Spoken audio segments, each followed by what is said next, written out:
نحمد اللہ تعالی ونصلی ونسلم علی رسولہ المجتبی وعلی آلہ وصحبہ وبارک وسلم دائما ابدا اما بعد اعوذ باللہ من الشیطان الرجیم بسم اللہ الرحمن الرحیم الحمدللہ تعالی کے رب کائنات جل وعلا کے احسان اور کرم سے سب شروع ہوگا آپ کا سورہ زمر شفا کی 52 نمبر آیت شفا سے آگے۔ اعوذ باللہ من الشیطان الرجیم بسم اللہ الرحمن الرحیم قل یا عبادی الذین اسرفوا علی انفسہم لا تقنطوا من رحمت اللہ ان اللہ یغفر الذنوب جمیعا انہو هو الغفور الرحیم۔ سبحان اللہ تعالی و بحمدہ۔ قرآن مجید فرقان حمید کی وہ ایک عظیم القدر آیہ بارکہ کہ جس کے بارے میں میرے اور آپ کے کریم آقا رسول مرشد رحمت عالم کے ارشاد گرامی قدر ہے، اگر اس کے بدلہ میں مجھے دنیا و ما فیہا کی ساری دولت کا بھی دی جائے میں یہ سودا کبھی بھی قبول نہیں کروں گا۔ یہ آیہ بارکہ میرے کریم آقا رسول مرشد رحمت عالم کے ان آیات بارکہ میں سے حضور کے نزدیک جو حضور کو محبوب ترین آیات بارکہ تھی، کیونکہ میرے اور آپ کے کریم آقا رب کائنات کے محبوب صلی اللہ علیہ وسلم اپنی امت کے لیے بہت ہی کریم ہے، بہت ہی کریم ہے۔ تو جن آیات بارکہ میں رب کائنات جل وعلا کی رحمتوں کا تذکرہ ہے، میرے کریم آقا ان آیات بارکہ کو بہت زیادہ پسند فرماتے تھے۔ خلاق کائنات جل وعلا میرے اور آپ کے کریم آقا اپنے پیارے محبوب حضور رسول مرشد رحمت عالم سے ارشاد فرماتا ہے، قل یا رسول اللہ صلی اللہ تعالی وسلم آپ فرما دیجئے کیا، یا عبادیہ اے میرے بندو، الذین جن کی یہ صفت ہے، جو ایسے لوگ ہیں کہ اسرفوا علی انفسہم کہ انہوں نے اپنی جانوں پر ظلم کیا ہے، ستم کیا ہے، گناہوں کی دھل میں دھنسے ہوئے ہیں، گناہوں کے کیچڑ میں لتھڑے ہوئے ہیں، گناہوں کے پہاڑوں جیسے بوجھ تلے دبے ہوئے ہیں، ان سے فرمایا جا رہا ہے لا تقنطوا من رحمت اللہ، ہرگز ہرگز اللہ کی رحمت سے نا امید نہ ہونا، اپنے رب کی رحمت سے مایوس نہ ہونا، نا امید نہ ہونا۔ ان اللہ یغفر الذنوب جمیعا، باشک و شبہ سے بالا تر ہے، رب کائنات سارے کے سارے گناہوں کو معاف فرمانے والا کریم ہے کہ انہو هو الغفور الرحیم، اس پہ شک نہیں کہ اللہ تعالیٰ بہت ہی غفور ہے اور رحمت نازل فرمانے والا ہے، وہ گناہوں کو ڈھانپ لینے والا ہے، بخشنے والا ہے۔ میرے اور آپ کے کریم آقا کی بارگاہ بے کس پناہ میں کچھ لوگ حاضر ہوئے جو لوگ بڑے ہی گناہ گار تھے۔ زمانہ جاہلیت میں کچھ بھی تو سمجھ نہ تھی، گناہ ان لوگوں کی نظر میں گناہ نہیں تھا، جانوروں کی طرح زندگی بسر کیا کرتے تھے۔ ایک آدمی فوت ہو جاتا، اگر اس نے 10 خواتین سے شادی کر رکھی ہے تو گویا اس کی 10 بیویاں ہوتی، اس کے مر جانے کے بعد جہاں اس کی جائیداد تقسیم ہوتی، اس کے باغات کا بٹوارہ ہوتا، اس کی بھیڑ بکریوں کو وراثت میں اولاد کے اندر تقسیم کیا جاتا۔ بیٹیوں کو تو وراثت ملتی ہی نہیں تھی، لڑکوں کو وراثت ملتی تھی، لڑکوں میں اس کے باغات کو، اس کی بھیڑ بکریوں کو، اونٹ، گائے، گدھے، خچر تقسیم کیے جاتے، وہاں مائیں بھی بانٹ دی جاتی، ایک ایک 2 2 3 3 مائیں ایک ایک حصے میں آ جاتی۔ پھر اس کا جی چاہتا تو بازار میں بیچ دیتا، جی چاہتا تو ماں سے خود شادی رچا لیتا۔ انسانیت کو جو عزت و عظمت میسر آئی ہے، اللہ کی عزت کی قسم یہ تو میرے نبی کے صدقہ سے آئی ہے۔ اسلام نے توقیر انسانیت کی حفاظت فرمائی ہے۔ اسلام سے قبل تو ایسے نہیں تھا، لوگ ننگے ہو کر طواف کعبہ کیا کرتے تھے، بدکاری عروج پر تھی، حیا اور غیرت نام کی کوئی شے نہ پائی جاتی تھی، لوگ خود اپنی بیویوں کو لوگوں کے ہاں بھیجا کرتے تھے۔ حرم کعبہ میں معاذ اللہ تعالیٰ وہ کچھ ہوتا تھا جس کا تصور بھی نہیں کیا جا سکتا۔ یہی سبب ہے کہ اصاف اور نائلہ، ایک مرد اور عورت، اصاف مرد کا نام تھا، نائلہ عورت کا نام تھا، عام معمول کے مطابق برنا تو آپ ہی کرتے تھے، اور میں وہ جملے نہیں کہہ سکتا کہ سب کچھ وہ کرتے تھے جو بھی انسان تصور میں لا سکتا ہے۔ حرم کعبہ میں ان دونوں نے بھی حرم کعبہ میں ایسی ہی بے حیائی کی، کبھی کبھی غیرت الہیہ کچھ نظارہ دکھا دیتی ہے عبرت کے لیے۔ اللہ نے دونوں کو پتھر کا بنا دیا۔ اب لوگوں کو جہالت دیکھیں جو آئے دن وہاں ایسے افعال کرتے رہتے تھے، انہوں نے کہا یہ امر ہو گئے ہیں، نہیں کیونکہ افعال کرتے تھے، ایسے فعل برے کرتے تھے، کچھ بھی نہیں ہوتا تھا۔ جب یہ دونوں پتھر کے بن گئے تو انہوں نے کہا کہ یہ ہمارے لیے معبود بن گئے ہیں، یہ تو رب بن گئے، کہ ان کو ہمیشہ ایسے رکھ لیا گیا۔ چنانچہ ایک کو صفا پر ایک مروہ پہ گاڑ دیا گیا اور ان دونوں کو رب سمجھ کر پوجا کی جانے لگی۔ گویا جو بدکاری میں زیادہ بڑھ گیا اس کا درجہ ان کے ہاں زیادہ بڑھ گیا۔ گناہ ان کی نظر میں گناہ تھا ہی نہیں۔ انسانوں کو زندہ دفن کر دینا، بچیوں کو زندہ درگور کر دینا، یہ تو عام تھا۔ جانور، بھیڑ بکری بیچارے ان کی ٹانگ کاٹ کر پکا کے کھا لیتے اور وہ 3 ٹانگوں پہ بیچارے رہ جاتے، اگلے دوسرے تیسرے دن ایک اور ٹانگ کاٹ لیتے۔ چکی دمبے کی کاٹ کر پکانا تو عام رواج تھا۔ اونٹ کے کوہان کو چیر کر چربی نکال لیتے اور دوبارہ پھر موٹے موٹے ٹانگوں سے اس کے کوہان کو سی دیتے۔ وہ جب بیچارہ چیختا چلاتا رہتا اور اس کو پٹی باندھ کے فارغ کر دیتے اور چربی پکا کے کھا جاتے۔ ظلم اپنی انتہا کو پہنچا ہوا تھا۔ یہ سب کچھ جو بھی بے حیائی اور برائی تھی اس کو دور کیا تو میرے کریم آقا رسول رحمت نے دور فرمایا ہے۔ اب بارگاہ سالتماں میں وہ لوگ حاضر ہوئے جن سے ہر طرح کا گناہ سرزد ہو چکا تھا، جس کو آپ سوچ بھی نہیں سکتے ایسے گناہوں کو۔ شراب نوشی، عیاشی، جوا بازی، سود خوری، یہ تو چھوٹے چھوٹے گناہ، بہت بڑا، یہ چھوٹے نہیں ہیں، یعنی ہیں گناہ کبیرہ، لیکن اس کے مقابلہ میں شرک تو بہت بڑا گناہ ہے۔ وہ شرک بھی کرتے تھے۔ باقی سارے گناہ اگرچہ بعض کبیرہ گناہ بھی ہیں لیکن شرک تو چھوٹے ہیں نا، وہ شرک بھی کرتے تھے۔ بارگاہ سالتماں میں حاضر کو انہوں نے کیا کہ ہماری تو زندگی گناہ آلود ہے، گناہوں کی دلدل میں ہم دنسے ہوئے ہیں۔ وہ کون سا جرم ہے جو ہم سے سرزد نہ ہوا ہوگا؟ اگر ہم مسلمان ہو جائیں تو ان کا کیا بنے گا؟ رب ذوالجلال نے فرمایا کہ محبوب ان کو بتا دو میں اللہ سارے گناہوں کو معاف فرما دوں، سارے گناہ معاف ہو جائیں گے۔ سبحان اللہ تعالی و بحمدہ۔ کتنا کریم پروردگار عالم ہے، کتنا کریم ہے ہمارا رب، کتنی رحمتیں فرمانے، سارے گناہ معاف ہو جائیں گے۔ کسی بھی گناہ پر کوئی مواخذہ نہیں کروں گا اگر تم سچے دل سے ایمان لے آتے ہو۔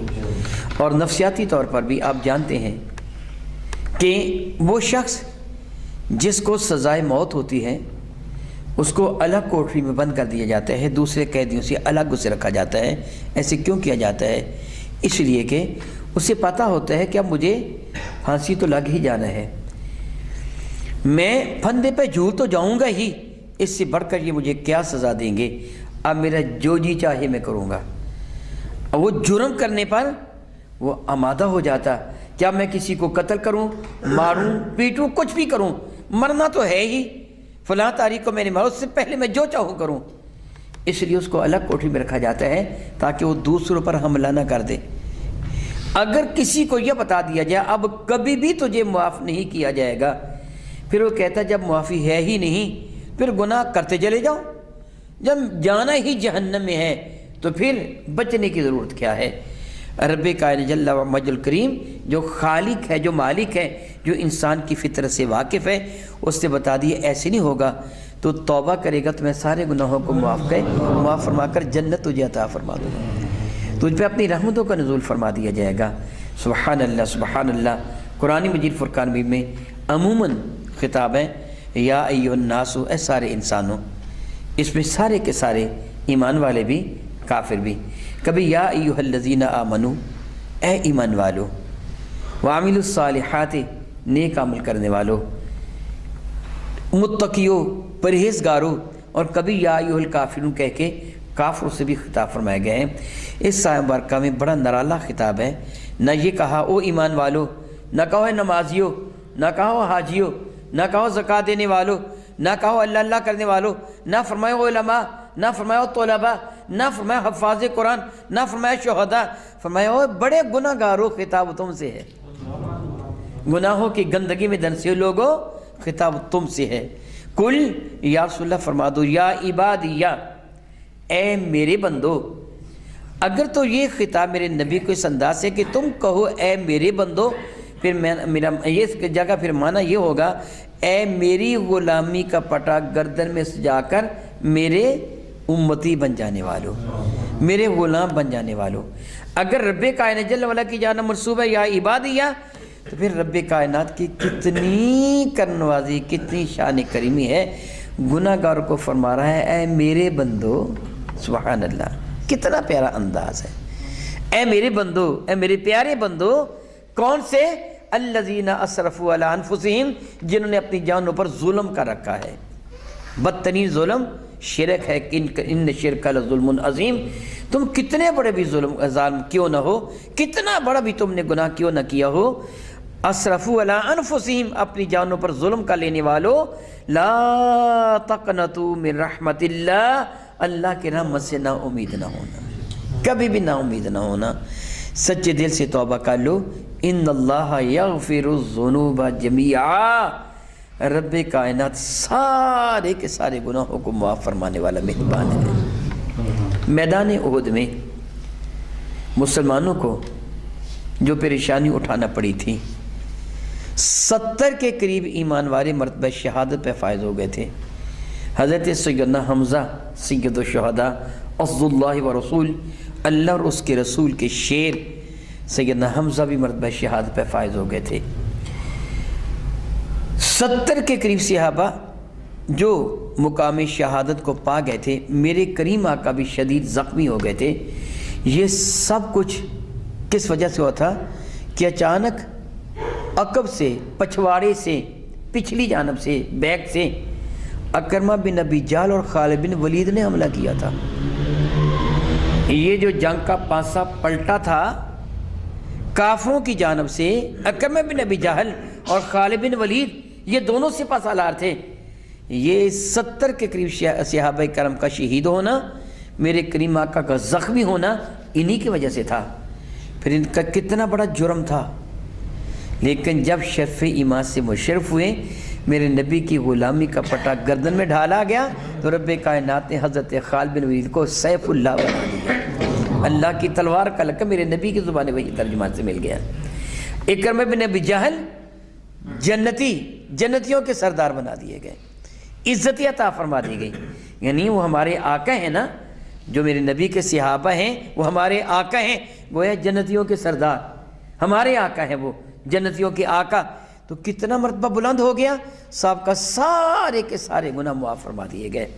رب کائنات جل وعلا شاہ فرماتا ہے ان اللہ یغفر الذنوب جمیعا، اللہ سارے کے سارے گناہوں کو معاف فرما دیتا ہے۔ انہ هو الغفور الرحیم، بے شک وہ معاف فرمانے والا مہربان ہے۔ کوئی آدمی جب سچے دل سے اپنے رب کی حضور توبہ کرتا ہے تو رب کائنات کی رحمت کا دریا جوش میں آ جاتا ہے۔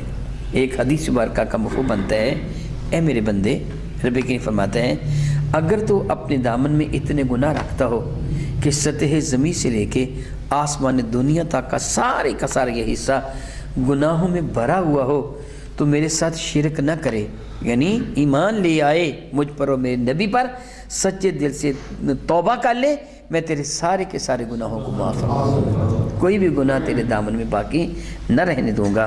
کہ انہو هو الغفور الرحیم، بے شک وہ بہت ہی بخشنے والا اور بہت ہی رحمت نازل فرمانے والا ہے۔ فرماتا ہے وَأَنِيبُوا إِلَىٰ رَبِّكُمْ، سبحان اللہ، سچے دل سے اپنے رب کی جانب رجوع کر لو، لوٹ آؤ اپنے رب کی جانب۔ وَاتَّبِعْ سَبِيلَ مَنْ أَنَابَ إِلَيَّ، اس کے نقش قدم پہ چل جو میری طرف آ رہا ہے، تو بھی ایسا بن جا۔ وَأَنِيبُوا إِلَىٰ رَبِّكُمْ، اپنے رب کی جانب متوجہ ہو جاؤ، رجوع کر لو اپنے رب کی جانب۔ وَأَسْلِمُوا لَهُ، اس کے حضور اپنا سر جھکا دو، گردن جھکا دو۔ بہت خوب کسی نے ایک شعر کہا، مصور دیکھنا تصویر میری یوں بنائی ہو، ادھر حکم الہی ہو، ادھر گردن جھکائی ہو، مجھے ایسا بنا دے اے اللہ، ہمیں ایسا ہی بنا دے۔ حضرت ابراہیم علیہ السلام کی یہی حالت تھی، قال لہ ربہ اسلم قال اسلمت، جب رب نے حکم دیا یہ کام کرنا ہے، بغیر ہیل و حجت کر دیا، مولا میں نے کر دیا، میں نے گردن جھکا دی ہے۔ آگ میں چھلانگ لگا دی بغیر ہیل حجت کے، لختے جگر کی گردن پہ چھری رکھ دی، اللہ کی رضا کی خاطر اپنا آبائی وطن بھی چھوڑ دیا، اپنا مال و دولت بھی سب کچھ قربان کر دیا اپنے مولا کی رضا کی خاطر۔ فرماتے اذ قال لہ ربہ اسلم، جب اس کے رب نے اسے حکم دیا گردن جھکا دے، قال اسلم، تو کیا مولا جھکا دی، بس گردن جھکا دی۔ یہاں رب فرماتا ہے وَأَنِيبُوا إِلَىٰ رَبِّكُمْ، اپنے رب کی جانب رجوع کرو، وَأَسْلِمُوا، اور اس کے حضور اپنا سر جھکا دو، لہو من قبل، اس کے حضور سر جھکاؤ اس سے پہلے کہ یأتیکم العذاب ثم لا تنصرون، اس سے پہلے کہ تم پر عذاب آ جائے پھر تمہاری مدد نہ کی جائے گی۔ اس گرفت سے پہلے پہلے، موت کا لمحہ آنے سے پہلے پہلے سچے دل سے توبہ کر لو۔ میرے اور آپ کے کریم آقا رسول عربی کے ارشاد گرامی قدر کا مفہوم بنتا ہے گناہ گار اللہ کے نزدیک بہت ہی محبوب گناہ گار بھی محبوب ہے۔ اللہ کے نزدیک محبوب ترین گناہ گار وہ ہے کہ جو خود کو گناہوں سے بچاتا ہے، پھر اگر گناہ سرزد ہو جاتا ہے فوراً توبہ کر لیتا ہے۔ اللہ کو بڑا محبوب ہے، بہت محبوب ہے کہ وہ خود کو گناہوں سے بچاتا ہے، سوائے ان ذوات مقدسہ کے کہ جو معصوم عن الخطا ہے، باقی ہم سارے گناہ گار ہیں، مگر بہترین گناہ گار وہ ہے جو ہر ممکن اپنے آپ کو گناہ سے بچاتا ہے، پھر اگر گناہ ہو جاتا ہے تو جتنی جلدی ہو سکے توبہ کر لیتا ہے کہ کہیں گناہ کی حالت میں اس کی موت نہ آ جائے۔ ہر کام کرنے سے پہلے سوچ لے، ہو سکتا ہے تیری زندگی کا یہ آخری کام نہ ہو، اس لیے کوشش کر کے نیکی کی جائے۔ اگر کبھی شامت اعمال کی وجہ سے تو اس سے گناہ سرزد ہو جائے تو جتنی جلدی ہو سکے توبہ کر لے۔ ربی کی فرماتا من قبل ان یأتیکم العذاب، اس سے پہلے کہ تم پر عذاب آ جائے، ثم لا تنصرون، پھر تمہاری مدد نہیں کی جائے گی، پھر تمہیں معاف نہیں کیا جائے گا۔ اس وقت کے آنے سے پہلے پہلے سچے دل سے توبہ کر لو۔ توبہ کرنے والے اللہ کے بہت محبوب ہوتے ہیں، اللہ ان سے بہت پیار فرماتا ہے جو توبہ کرتے ہیں۔ بلکہ ایک حدیث برکہ کا مفہوم ہے، میں نے عموماً یہ حدیث برکہ آپ کو نہیں سنا رہا ہوں۔ میرے کریم فرماتے کہ اگر تم گناہ نہ کرتے، یعنی اتنے نیکوکار ہو جاتے، کوئی بھی گناہ نہ ہوتا، تو اللہ تعالیٰ ایسی قوم کو لاتا جو گناہ کرتے اور اپنے رب کے حضور گڑ گڑا کے توبہ کرتے، کہ اللہ کو یہ عمل بڑا پیارا لگتا ہے جب بندہ اپنی عاجزی کا اقرار کر کے گڑ گڑا کے اپنے رب سے معافی مانگتا ہے۔ اس کی شان ستاری و غفاری کا ظہور ہوتا ہے، غفور رحیمی کا ظہور ہوتا ہے۔ وہ چاہتا ہے کہ میرا بندہ میرے حضور عاجزی انکساری کا اقرار کریں۔ اللہ تعالیٰ جل وعلا کو اس عابد و زاہد کے مقابلہ میں وہ گناہ گار زیادہ پسند ہے جو شرم اور ندامت کی وجہ سے سر جھکائے رکھتا ہے کہ میں گناہ گار ہوں، میرے رب مجھ کو معاف فرما دے، اس شخص کے مقابلہ میں کہ جو عبادت کر کے ہو دیکھو میں بڑا عبادت گزار ہوں، اس کے مقابلے میں گناہ گار زیادہ پسند ہے کہ جس سے گناہ سرزد جو ہے تو وہ خجالت اور شرمندگی کے ساتھ آنسو بہائے کہ میں کس طرح دعا مانگوں، میں تو گناہ گار ہوں۔ اللہ تعالیٰ کو پسند آ جاتا ہے۔ رب کائنات میرے اور آپ کے کریم آقا رسول عربی کے صدقہ سے ہمیں قرآن مجید فرقان میں صحیح ترین طریقے سے سمجھنے اور عمل کرنے کی توفیق عطا فرمائے۔ او کما قال اللہ تبارک و تعالی واللہ تعالی اعلم باسرار کتابہ۔